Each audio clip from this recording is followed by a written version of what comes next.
자, 세 번째 팩터는 그럼 우크라이나 전쟁이 지금 현재 이것이 세계 질서에 어떤 세계 질서 변화에 어떤 영향을 미칠 것인가 이거를 한번 살펴보자 이 얘기입니다. 그러니까 여태까지 지금 현재 자 미국의 1국 체제가 동서냉전 종식 이후에 쭉 지배해 오고 있다가 그러나 2000년도 들어가면서 이것이 다시 이제 국제화되고 그러면서 이제 브릭스나 아니면 이제 글로벌 사우스나 이런 또 중국이나 뭐 이런 세력들에 의해서 이제 멀티폴라 이런 그 양상을 띠고 있다가 갑자기 이제 작년부터 이 전쟁이 났다 이 말이에요. 그러면서 다시 또 이 전부 세력권에서 이합 집산이 이루어지고 자 이러기 때문에 이것이 도대체 세계 질서에 어떤 영향을 미칠 것인가 이런 거를 한번 살펴보자 이제 그 얘기입니다. 그 얘기를 지금 제가 하겠습니다. 그래서 우크라이나 관련해서 이제 푸틴 러시아 전략적 이 얘기는 자 지금 이제 세계 질서 재편 시도하는데 푸틴이 자 그러면서 자 이걸 위해서는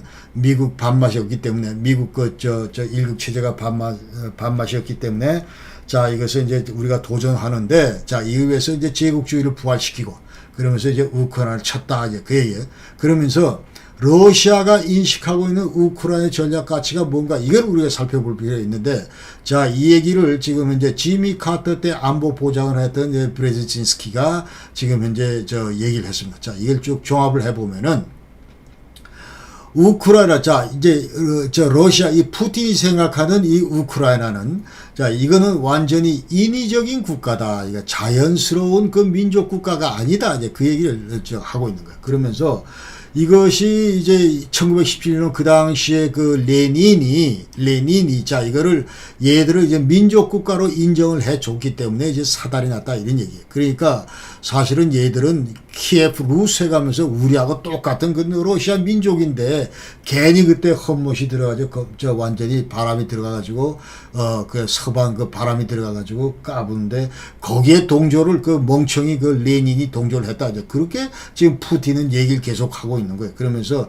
얘들은 정상적인 민족 국가 아니다 그런 얘기를 하고 그러면서 얘들이 또 자꾸 나토하고 이렇게 결합하면서 이제 군비 증강을 하는데 이건 우리한테 절대적인 위협이고 그렇기 때문에 유럽 안보 관점에서 볼 때 이 우크라이나는 대단히 그 핵심적인 그런 앙헬풍 핵심 요소다 이제 그런 얘기를 하고 자 얘들이 91년도 자 독립을 하면서 그때부터 우리가 흑해 지배권 이거를 완전히 상실했다.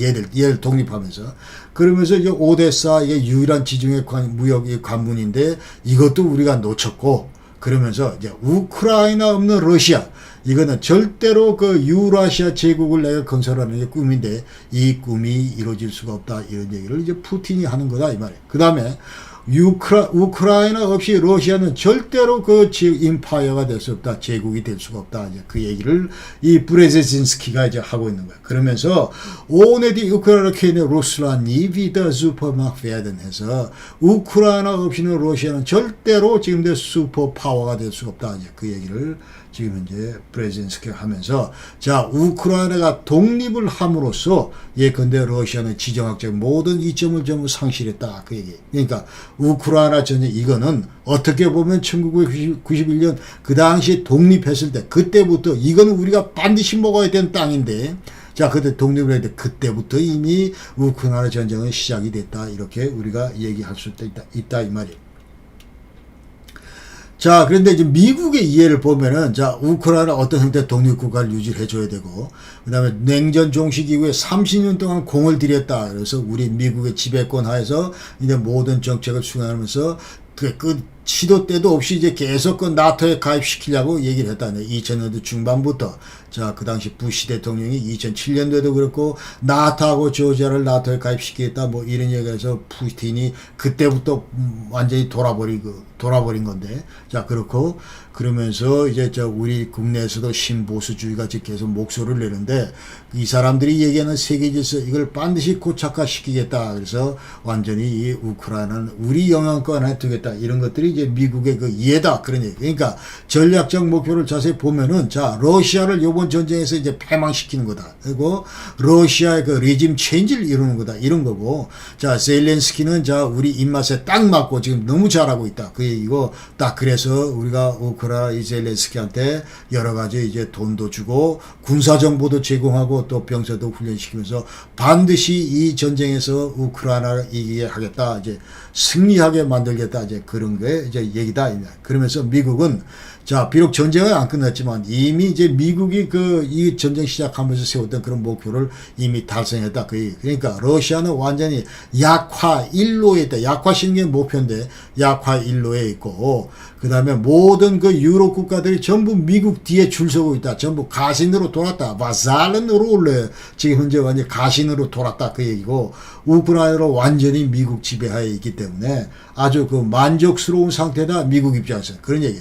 자, 이런 상황에서 푸틴이 이제 우크라이나 침공을 감행을 했는데, 아까 얘기대로 자, 유라시아, 자, 이 제국을 건설하기 위해서 했는데, 그 당시에 침공할 때는, 야, 지금 현재 미국도 국내 문제로 여러 가지로 어렵고, 그 다음에 자, 얘들은 또 제일 신경 쓰는 게 중국 문제이기 때문에, 아마도 얘들은 지금 현재 우리보다는 이 유럽보다는 아시아 태평양, 인도 패시픽 자 이쪽에 더 관심을 둘 거다 이렇게 생각을 하고 또 서방 내에서 예컨대 프랑스 대통령 마크롱 같은 경우는 나토가 완전히 뇌사 상태다. 완전히 죽었다. 그러니까 완전히 기능을 못한다. 그런 얘기를 하고 또 유럽 여러 국가들이 전부 다 구심점을 잃고 그 당시 그 트럼프 대통령에 대해서 전부 반기를 들고 뭐 완전히 오합지졸 같은 그런 모습을 보였기 때문에 이제 대충 손 한번 보자 이렇게 출발을 했는데 그러나 전쟁 결과 보니까 나토는 완전히 단결하는 계기가 됐고 그다음에 나토는 또 확장이 됐다. 그거예요. 지금 현재 핀란드도 들어가고 그다음에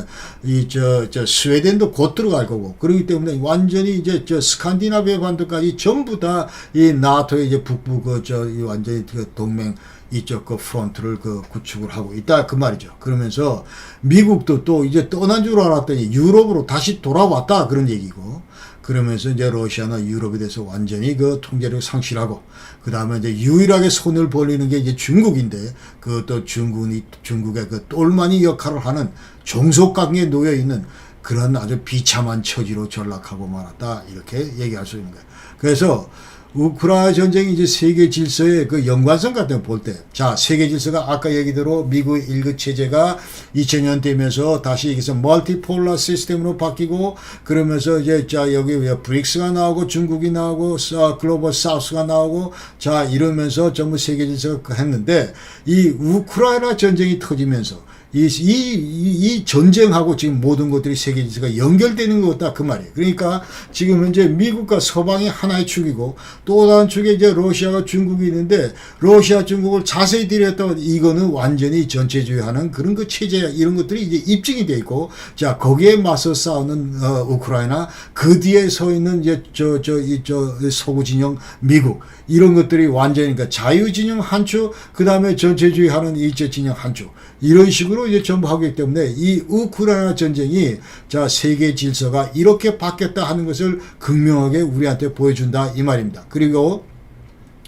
또 여태까지 이제 미국 주도 패권 질서 이것이 좀 흐물흐물했는데 그러나 이번 전쟁을 통해서 자 서방이 다시 미국 대줄을 쓰면서 과연 이런 것들이 또 가능할 건지 지금 러시아가 계속 힘을 잃고 있기 때문에 중국 혼자 과연 우리한테 뻗댈 수 있을까 뭐 이런 문제 자 이런 것들도 그러니까 장차 세계 질서가 어떻게 재편되지? 그다음 누가 주도하고 그다음에 러시아 위상은 또 어떻게 지금 현재 바뀌고 뭐 이런 것들이 전부 세계 질서하고 이 우크라이나 전쟁하고 맞물려 있다 이렇게 얘기를 하는 거예요. 그래서 우크라이나 전쟁 이거는 자 지금 아까 얘기대로 자유민주주의 체제가 한 축이고 그다음에 전제 독재 체제가 또 다 이게 충돌하는 그런 꼴이다. 자, 이 자유민주주의 체제를 이제 맨 전방에서 지금 우크라이나가 혼자 자 지금 현재 서방 측의 어떤 이런 지원을 받으면서 고립된 상태에서 싸우고 있다. 그러니까 리베랄라 베트 오르누 자 이게 자유 세계 질서하고 아우토리테라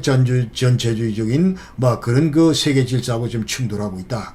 그러나 또 다른 측면에서 이 얘기를 할 때 지금 현재 이 두 개의 축만 있는 게 아니고 비서방 세계, 그러니까 서방 세계가 지금 자유민주주의가 좋고 뭐 시장 경제가 좋고 이러면서 우리는 전체주의하고 싸운다 이러면서 지금 러시아하고 계속 붙는 거를 우크라이나를 지원하고 있는데, 그러나 많은 나라들이, 자, 이 두 개 축 외에 많은 나라들이 비서방 세계, 자, 여기에 속해 있는 나라들이 러시아를 지지하고 있다는데 또 이것이 우리가 주목해야 된다 그 말입니다. 그러니까 이것 자체가 이제 이 글로벌 사우스인데, 자, 그러면서 이 나라들은, 자, 이 나라들은, 계속, 그러니까 뭐, 예컨대 이제 유엔이나 국제사회에서 예컨대 러시아에 대해서 생션을 한다 하면은 여기에 대해서도 반대하고, 자, 뭐, 이 전부 다 이제 그러니까 이 금수저치 내리고 한데도 이것도 반대하면서 계속 오히려 또 이 무역을 또 확대를 하고, 예컨대 이러면서 이 러시아 그 우크라이나 침공, 이 비난을 해야 되는데 비난도 하나도 안 하고, 이런 나라들이 지금 부지기수다 이런 얘기를 우리가 또 알아야 된다 그 말이에요. 지금 이제 국제 그 사회에서 지금 일어나고 있는 일 중에 하나다 그런 얘기를 우리가 알아야 된다. 그러니까 우크라이나 전쟁의 유럽 국가들은 이제 완전히 그 미국 뒤에 다시 줄 섰다. 그러면서 미국의 일극 체제 영향력 밑으로 이제 전부 편입이 됐다. 예, 그 얘기고. 그 다음에 이제 우크라이나 그 자유, 민주주의 이런 가치를 강조를 하고, 그 다음에 나토가 이제 앞으로 계속 동구로 더욱더 확대될 거다. 이제 전쟁 끝나면 우크라이나뿐만 아니고 조지아나 뭐 이런 몰다브나 뭐 이런 나라들 계속 그 다음에 독립하는 예컨대 무슨 다게스탄이나 타타스탄 뭐 이런 것도 전부 다 이제 나토로 들어올 수 있는 뭐 그런 그 판이 지금 열리고 있다. 이제 그런 얘기를 제가 지금 하겠습니다.